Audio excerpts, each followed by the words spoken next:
मला संख्येनुसार हैदराबाद गॅजेटच्या संख्येनुसार मराठवाड्यात प्रमाणपत्र पाहिजे. तुम्ही तर ते दिले नाही तर 29 ऑगस्टला 3 वर्षे आंदोलनाला पूर्ण होत.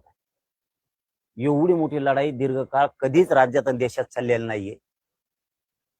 मला 29 ऑगस्टच्या आत काहीच राहिलेलं नाही पाहिजे. राज्यातले 58 लाख नोंदीचे प्रमाणपत्र तुम्हाला बोलून घेऊन असं बोलायला नाही लागलो मी. 58 लाख नोंदीचे प्रमाणपत्र त्याच्या व्हॅलिडिटी आहे. 29 ऑगस्टच्या आत काही राहिलं नाही पाहिजे, कारण आमचा हक्काच आहे. आम्हाला पेरू द्या आमचा रान, आम्हाला तळतळू नका, आमचा आता संयम बी ढळून देऊ नका, काहीच नका. आम्ही तुमच्यावर विश्वास ठेवतोय. 29 ऑगस्ट शब्द वापरला मी, लहानसहान नाहीये दिवस, कारण जून जुलै आणि ऑगस्ट 29 म्हणल्यावर 3 महिने आहेत.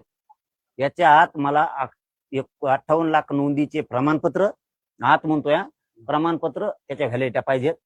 हैदराबाद गॅजेटनुसार ज्या गॅजेटमध्ये संख्या आहेत त्या संख्यानुसार प्रत्येक जिल्ह्यात काय संख्या आहे ते तुम्ही ठरवा. आता मी सांगून दमून गेलो. आता ते तुम्हालाच फक्त घरचा म्हणून सांगायला लागलो मी आता, की त्यानुसार मला जिल्ह्यात जेवढे तेवढे प्रमाणपत्र द्यायचे सांगा. सातारा संस्थांचा JR काढा लवकर.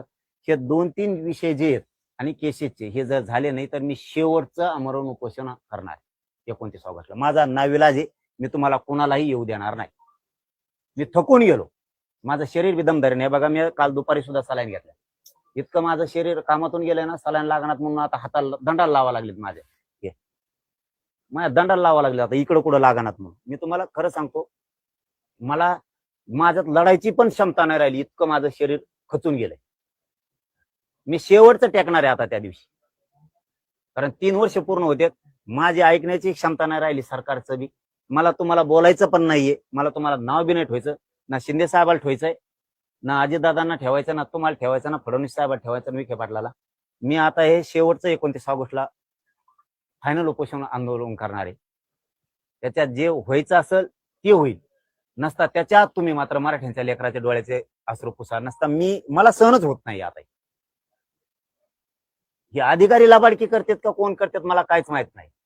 मला काहीच कळत नाही. तुम्हाला जर माझा बळीच पाहिजे असेल ना, तुम्ही 29 ऑगस्टला घेऊन टाका. मला नाही सहन होत. आता मी तळतळीने बोलतोय तुमच्याकडे, तळमळीने बोलतो. माझं शरीरच दम धरायला तयार नाही. आणि मला ह्या समाजाचं काय दुःख सहन व्हायला नाही. माझ्या समाजाचं कोणी वाटून घेतो.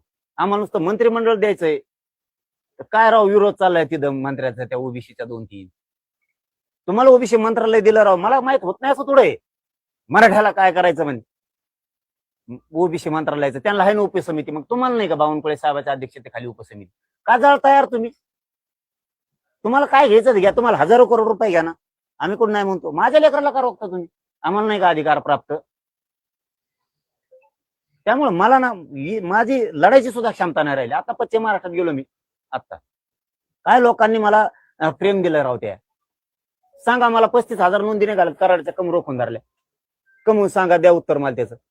मी संतोष पाटील साहेबाला बोललो, कलेक्टर साहेबाला, मॅडमला बोललो, विभागीय आयुक्तांना, देतो उद्या. 8 दिवस उलटून गेले. कधी का देणार नाहीत राव तुम्ही? आमचे ऍडमिशन येत राव. ते आता औषधाचे लोक आलेत. कुठे रे?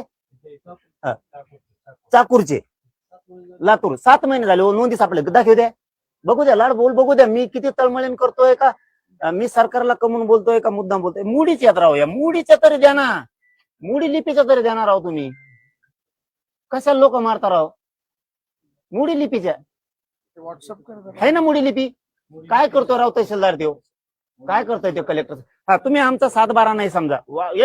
आम्हाला चमच्याभर माती देऊ नका, चमच्याभर देऊ नका आम्हाला. दुसऱ्याची ओबीसीच्या अजिबात आमचा त्यांचं एवढं सुद्धा काढू नको आम्हाला. हे आमच्या नोंदी तर देणार ना तुम्ही आम्हाला? हे भाषा येते का आम्हाला? सांगा तुम्ही, आम्ही लिहिलं घे. कमून